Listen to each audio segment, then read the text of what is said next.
Hayatta özünü pis hiss etdiyin an nədir deyə soruşsalar, bunu deyərəm. İnsan elə bilir ki, illərlə tanıdığı, hər dərdini böldüyü insanlar çətinə düşən kimi hamıdan qabaq qaçıb gələcək. Amma elə olmur. Ən pis günündə başını qaldırıb ətrafına baxırsan və görürsən ki, o güvəndiyin insanların heç biri yanında yoxdur.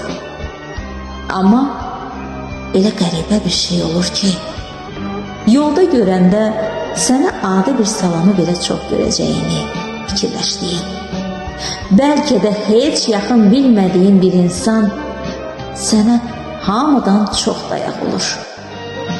Bu his insanın ürəyini çox pis qırır. Amma bir tərəfdən də gözünü açır. Başa düşürsən ki, münasibətin dəyəri keçən illərin sayında deyilmiş. Səni qaranlıqda tək qoyanları elə o qaranlıqda da buraxmaq lazımdır.